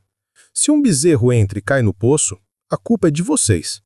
Se um homem passa e se machuca, a culpa é de vocês. É bom arrumar logo." Ele girou o rosto, analisando a cerca destruída. "Mas vocês não têm ferramenta, não têm madeira, não têm nada. Então, eu trouxe ajuda. Trouxe homem, trouxe tudo." O tom era de generosidade, o olhar de ameaça. Os homens começaram a circular o quintal como cães farejadores. Um quitou a estaca arrancada, outro mexeu no mato com a ponta da bota, outro encostou no poço batendo com força contra a tampa de madeira. O som espalhou-se pelo terreiro inteiro, ecoando um oco profundo que fez Helena estremecer. "Não precisa", Elias começou a falar, mas Dimas levantou a mão. "Precisa sim, rapaz. Vocês não entendem onde se meteram ainda. Esse vale tem regra, desde antes do pai do meu avô, e quem mora aqui precisa seguir." Helena sentiu o suor escorrer pela espinha. O sol de fim de manhã queimava a pele, mas era o medo que fazia o corpo gelar por dentro. Dimas andou até a parede lateral da casa, tocando a superfície de taipa com algum tipo de carinho perverso. Ele bateu de leve, produzindo um som oco, que fez Helena engolir seco. "Casa antiga guarda segredos, e segredos criam problema." Ele virou-se devagar para Elias. "Já pensaram no dinheiro?" perguntou, com a voz doce demais para o contexto. 30 mil. É mais do que valem as paredes dessa ruína. É mais do que vale todo esse mato. Mais do que vale qualquer história que vocês pensem que descobriram." Helena sentiu o coração apertar. Elias não respondeu. Dimas deu mais um passo. "Eu vim ajudar, mas se quiserem posso voltar amanhã e levar o envelope de volta. Aí não tem conversa. Aí é só silêncio." Um dos homens deu 2 passos para dentro do terreno e olhou diretamente para Helena. Não falou nada, só observou. Aquele olhar longo, demorado, frio. Um olhar que dizia que a casa, a vida deles, o terreno, tudo estava sendo medido, como quem avalia a mercadoria antes de decidir o que fazer com ela. A garganta de Helena travou. Dimas bateu palmas 2 vezes. "Vamos, homens, medam o terreno. Quero saber onde começa e onde termina. E levantem de novo a cerca, do jeito certo. Pro jeito certo dar certo." Os homens se espalharam sem pedir permissão, abrindo caminho pelo mato, entrando no quintal, indo atrás do galpão, passando tão perto da porta da casa que Helena recuou instintivamente. Ele sentiu o sangue ferver. "Ninguém autorizou vocês a entrar", disse num tom baixo, quase perigoso. Dimas virou-se com calma. "Aqui não precisa autorização de quem não manda, rapaz. Só de quem cuida. E eu tô cuidando." Elias fechou os punhos. Helena colocou a mão sobre o braço dele, tentando impedir que ele fosse além, porque sabia que, se Dimas quisesse, não seria o braço de Elias que quebraria aquela cerca naquele dia. Seria o corpo inteiro dele. Dimas voltou a olhar para o terreno. "Atenção aí!" gritou para os homens. "Se acharem buraco, tampem. Se acharem madeira solta, tirem. Se acharem coisa velha, tragam para eu ver." Helena sentiu o chão desaparecer sob os pés. Coisa velha. Papéis, caixas, mapas. A voz dela quase não saiu. Eles vão entrar lá atrás." Elias olhou rápido para ela, e ela viu o pânico nos olhos dele antes que ele escondesse. Dimas percebeu, e sorriu. "Acho bom vocês comerem alguma coisa antes que caiam duro. Vai ser um dia longo, e eu volto antes do fim da tarde para ver como ficou." Ele ajeitou o chapéu, deu 2 tapinhas no ombro de Elias tapinhas que doeram mais no orgulho do que no corpo, e caminhou até a caminhonete. Antes de subir, virou-se de novo. Ah, e se encontrarem documento velho, não se apegam não. O que vale é o presente, não o passado. O passado só atrapalha quem tem plano de futuro. A caminhoneta ligou, rugindo. A poeira subiu mais uma vez, invadindo a casa, cegando Helena por alguns segundos. Quando abriu os olhos, só viu uns homens espalhados pelo terreno, medindo, mexendo, inspecionando. Elias respirou fundo, com o peito apertado. Eles vão achar, disse ele num sussurro. Helena sentiu as pernas tremerem. Então a gente tem que esconder tudo agora. Agora, Elias, antes que eles entrem na cozinha, antes que abram um fogão, antes que encontrem o que é nosso e o que não é deles. O sol queimava lá fora. O medo queimava por dentro. E a casa finalmente entendeu que de todas as coisas que ela guardou em silêncio por 100 anos, aquela manhã seria a mais perigosa. O calor da tarde batia como ferro quente sobre o terreiro quando Helena puxou Elias para dentro da casa, fechando a porta com um empurrão apressado. Lá fora, os homens de Dimas continuavam circulando como urubus em volta de carniça, chutando estacas, medindo, derrubando o mato, batendo na parede de taipa como se procurassem um ponto fraco. A cada golpe, a casa inteira tremia. Era como se a estrutura velha, cansada, sentisse a aproximação daquela gente e reclamasse no corpo das paredes, estalando, rangendo, avisando. O ar dentro da casa estava ainda mais pesado, abafado, impregnado pelo cheiro do fogão a lenha apagado e das cinzas onde a caixa de documentos ficara escondida por algumas horas. O odor de papel envelhecido parecia ter se espalhado pelo ambiente, como se as histórias guardadas ali há mais de um século tivessem finalmente tomado forma. A fumaça fria grudava na garganta de Helena, piorando sua sede, já impossível de ignorar. A boca estava tão seca que a língua parecia areia. Rápido! Elias disse, abrindo a tampa falsa que improvisaram minutos antes, empurrando os móveis para encobrir a entrada do compartimento antigo. Eles vão entrar nessa casa a qualquer momento. Helena olhou pela janela quebrada. Um dos homens se aproximava do galpão, chutando pedaços de madeira e puxando telhas com a ponta da bota. Outro se dirigia para o poço, novamente batendo na tampa. O som repercutia pela terra como tambores profundos. A gente não tem mais tempo. Ela apertou o braço de Elias, sentindo o músculo dele tenso. Se eles acharem qualquer coisa, Elias, qualquer papel, a gente não sai daqui. Ele engoliu a seco. O medo dava um gosto metálico na boca. Não vão achar, disse, embora a voz trêmula o traísse. A gente leva tudo. Agora.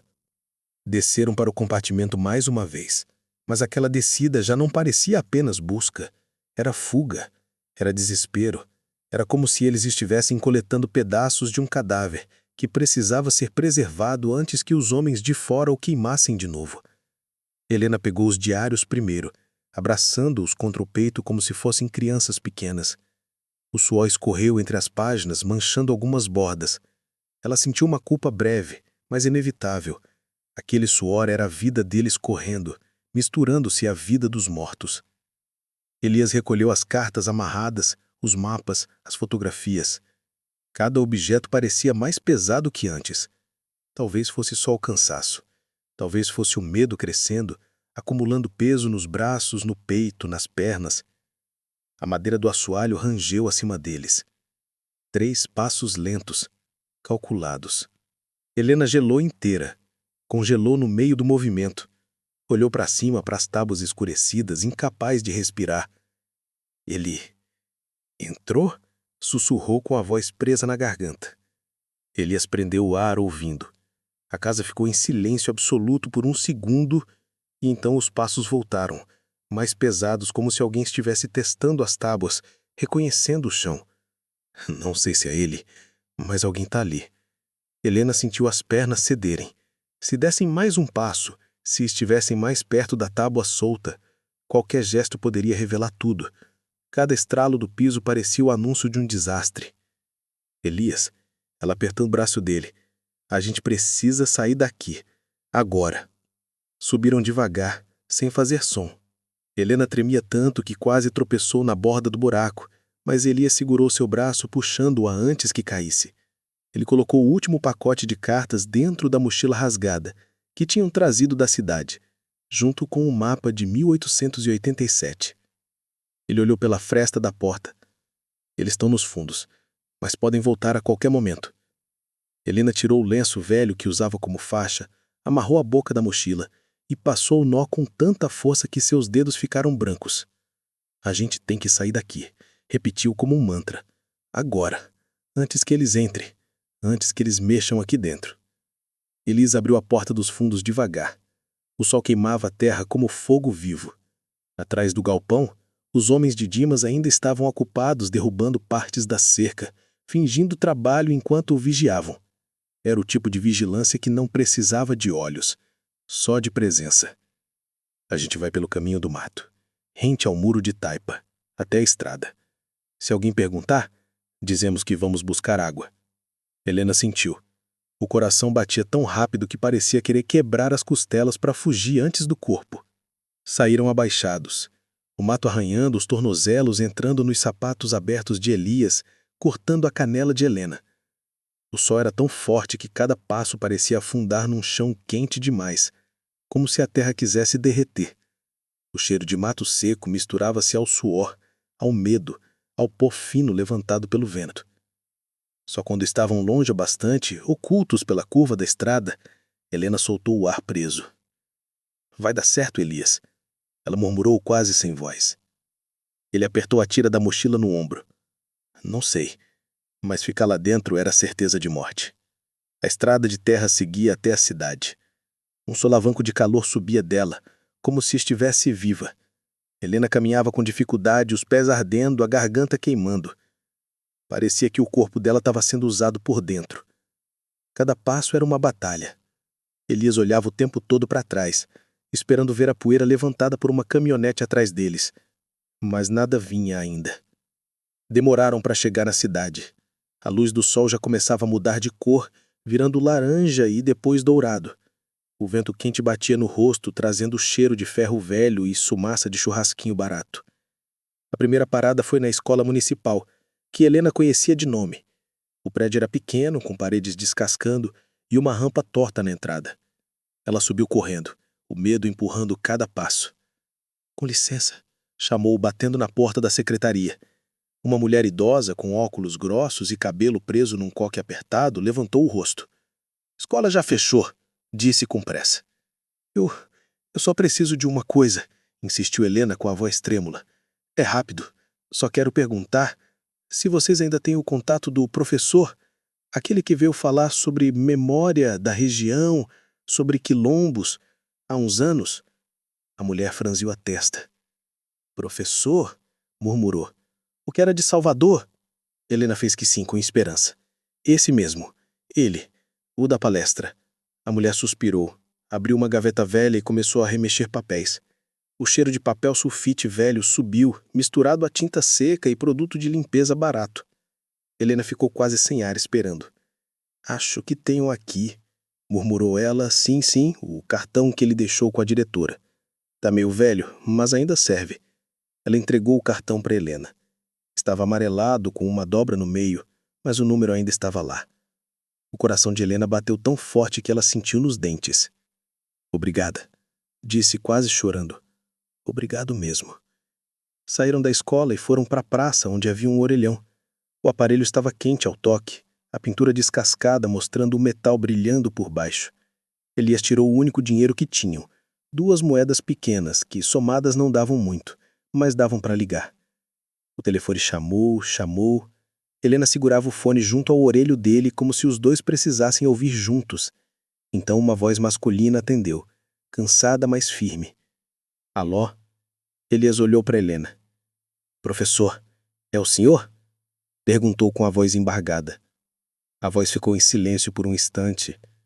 Quem fala? Helena respirou fundo. Somos da Casa do Vale, a casa antiga.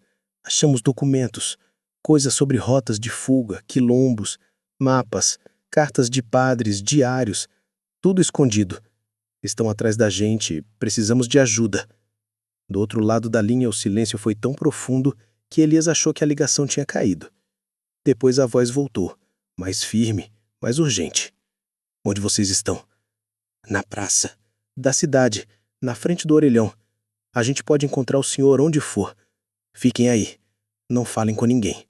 Não voltem para casa. Eu vou buscar vocês. Agora. A ligação caiu. Helena sentiu as pernas tremerem de novo. Ele vem, disse quase num sussurro. Ele vem, Elias. E quando ela disse aquilo, o céu começou a escurecer atrás deles. Não pelo entardecer, mas pela poeira que se levantava ao longe, na estrada. Uma caminhonete. Não a do professor. Uma caminhonete igual a de Dimas. Helena gelou inteira.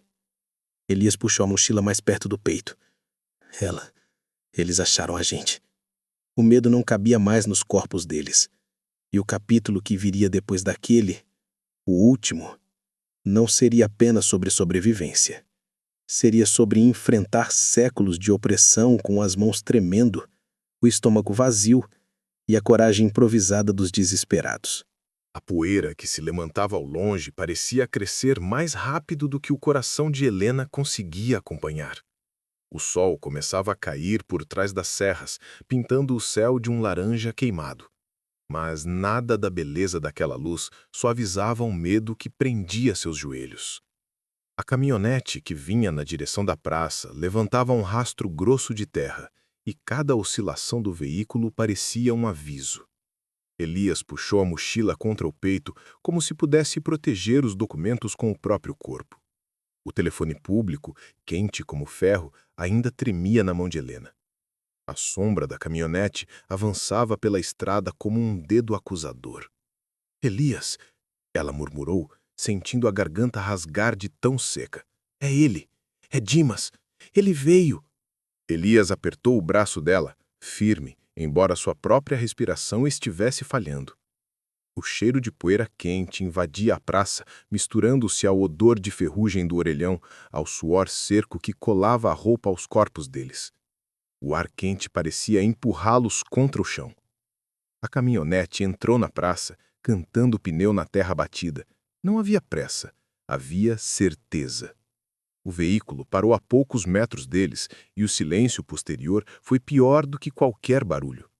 O motor roncou baixo, como um animal satisfeito com a sua presa. A porta abriu.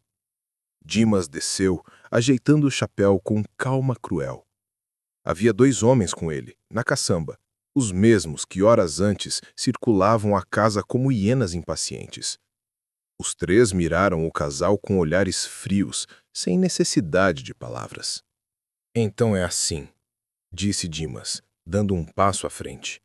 Vocês fogem da própria casa agora? O tom não era de pergunta, era de deboche. Helena sentiu o chão sumir por um instante. Elias deu um passo à frente, instintivamente colocando o corpo entre ela e os homens. A gente só veio ligar para pedir ajuda. Só isso. Dimas sorriu devagar, como se aquilo fosse exatamente o que ele queria ouvir. Ajuda, repetiu, o sorriso aumentando. E quem é que vocês acham que pode ajudar vocês aqui, nesse fim de mundo, em terras que minha família cuida desde antes dos avós de vocês nascerem? Um dos homens na caminhonete ajeitou a camisa, deixando à mostra o cabo da arma. Não sacou, não apontou, apenas mostrou. Foi o bastante para o estômago de Helena afundar como pedra jogada em poço fundo. Eu falei que vocês tinham até domingo, continuou Dimas, caminhando devagar na direção deles. Mas vocês não entendem limite, não entendem regra, não entendem que mexer com o passado velho só traz problema. Se o passado fosse tão velho assim, o senhor não estava aqui. Elias respondeu, apertando os dentes. O sorriso de Dimas desapareceu. Ele deu mais um passo, tão perto que Helena pôde sentir o cheiro dele. Couro quente, perfume forte e o suor doce amargo de quem se acha intocável. Me mostra o que vocês pegaram, disse Dimas baixo.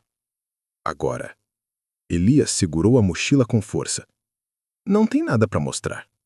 A tensão no ar era tão densa que Helena achou que se esticasse a mão poderia encostar nela como se fosse um tecido grosso. Os homens na caçamba se ajeitaram, abrindo o zíper da mochila deles, fazendo barulho de metal.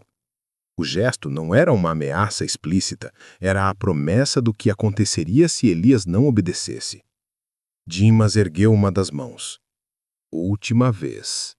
A voz dele saiu calma, quase gentil. Me entrega. Helena sentiu as pernas quase cederem. Ela sabia que se entregassem perderiam tudo, não só os papéis, mas a chance de respirar sem medo. Sabia também que se não entregassem, a noite não poderia acabar bem. Queria falar, mas a voz não saía. Foi então que se ouviu outro som. Um carro se aproximando. Não caminhonete. Carro pequeno, simples, motor cansado. Dimas virou o rosto irritado, como quem detesta interrupções. Helena sentiu o coração pular contra as costelas. O carro velho parou ao lado da praça. A porta abriu devagar. Vocês são Helena e Elias? Perguntou o homem que desceu. Magro, alto, óculos redondos, roupas simples, uma pasta sob o braço. O professor. Helena quase chorou. Dimas franziu a testa, como tentando lembrar de onde conhecia aquele rosto. O professor encarou-o com calma. Calma de quem sabe o que está fazendo. Calma de quem tem o peso da história nas mãos. Boa tarde, senhor Araújo, disse ele, sem baixar os olhos. Vim buscar meus alunos temporários. Dimas deu um sorriso debuxado. Isso é briga de terra, assunto de família. Melhor o senhor voltar para o seu carro e ir embora antes de arranjar problema. O professor soltou um suspiro curto, quase cansado, como alguém que já esperava aquela reação. Não é briga de terra, é briga de verdade. E verdade não tem dono. Ele abriu a pasta. Helena sentiu um frio correr pela espinha. Ali dentro, o professor tinha não os documentos originais, que estavam com Elias, mas xerox. Ele havia pedido na ligação para que Elias fotografasse algumas páginas com o celular antes de saírem de casa. Helena nem entendia na hora, mas fizera. Agora via o motivo. O professor sacou as cópias. As assinaturas antigas, os mapas, as cartas de padres, as fotos de 1963, tudo ali, mesmo que em papel barato de impressora pública. Eu tenho cópias, disse o professor, erguendo as páginas para que Dimas visse. E já enviei outras digitalmente para 3 universidades, inclusive para o Ministério Público Federal. O rosto de Dimas ficou estático por um segundo. Depois, os músculos da mandíbula começaram a tremer. Você não sabe com quem está mexendo. Sei sim, com alguém que sempre confiou demais na impunidade das próprias terras. Helena respirou fundo. O ar entrou frio, mesmo naquele calor insuportável. Os homens na caminhonete se entreolharam. O cabo da arma ainda estava exposto, mas agora não parecia tão firme. Parecia uma sombra de ameaça e não uma promessa. Elias deu um passo à frente. O senhor mexeu na nossa cerca, entrou na nossa casa, ameaçou, tentou comprar nosso silêncio. Mas isso aqui, ele ergueu a mochila, não é mais só nosso, é do país. Dimas avançou um passo, o rosto vermelho. Vocês vão se arrepender. Antes que terminasse a frase, outro som encheu a praça. Motores. Vários. Motores pequenos, mortos. E também passos. Pessoas vindo da rua ao lado. Vizinhos, curiosos. Gente da cidade atraída pelo movimento das caminhonetes paradas de forma agressiva na praça. Gente que conhecia Dimas desde criança, mas que nunca o tinha visto tão exposto, tão pressionado, tão acuado. A presença deles pesou no ar. O professor ergueu mais uma cópia. Senhor Araújo, disse ele, com voz clara, este material não é mais segredo. E se algo acontecer comigo, com eles, ou com qualquer pessoa envolvida. Todos nesta praça saberão quem deve ser responsabilizado. Hoje, amanhã e por muitos anos. Dimas olhou ao redor. Pela primeira vez, os olhos dele não tinham certeza, tinham cálculo. Medo. Não físico, mas político, social. Ele percebeu. Não podia fazer nada ali. Não diante de tantos olhos. Não diante de documentos já copiados. Não diante do professor. Não diante da própria história que tentara enterrar. O silêncio que se seguiu foi tão profundo que Helena sentiu o coração bater nos ouvidos. Então Dimas cuspiu no chão, perto do pé de Elias. Isso ainda não acabou, disse ele, voz baixa, venosa. Mas eu sei esperar. Virou-se, entrou na caminhonete e bateu a porta com força. Os homens o seguiram, sem olhar para trás. O motor rungiu, mas desta vez não havia arrogância no som. Havia retirada. As caminhonetes foram embora levantando poeira, mas não vitória. A praça ficou quieta. As pessoas do entorno começaram a se aproximar devagar, cochichando. O professor respirou fundo e se virou para o casal. Vocês fizeram a coisa mais difícil. Guardaram a memória. Agora eu ajudo a transformar isso em justiça. Helena sentiu as pernas fraquejarem e segurou no braço de Elias. A fome voltou com força. A sede quase desmaiou o corpo, mas pela primeira vez desde que entrara naquela casa, ela sentiu algo diferente dentro do peito. Alívio. A gente vai perder a casa? Perguntou a voz trêmula. O professor sorriu pequeno. Não. Agora que isso aqui virou patrimônio histórico em potencial, é o contrário. Vocês vão ganhar proteção e ajuda. E talvez, quem sabe, um novo começo dentro das mesmas paredes pobres que quase mataram vocês. A noite começou a cair por completo, trazendo um vento mais fresco que acariciou a pele quente de Helena. O professor ajudou Elias a segurar a mochila e juntos começaram a caminhar. Atrás deles, o vale parecia respirar aliviado. À frente, a estrada parecia finalmente levar a algum lugar que não fosse desespero. E, no meio disso tudo, Helena sentiu uma certeza estranha, quase sagrada. A casa que um dia representou ruína, agora seria reconstruída. E não com luxo, mas com dignidade, com história recuperada, com paredes que não mais guardariam silêncio de sofrimento, mas memória de resistência. A casa que rangia à noite, que tremia com passos, que escondia mapas e cartas, agora seria testemunha da própria redenção. E eles, dois pobres, dois sem nada, tinham começado tudo. O vale nunca mais seria o mesmo, nem eles.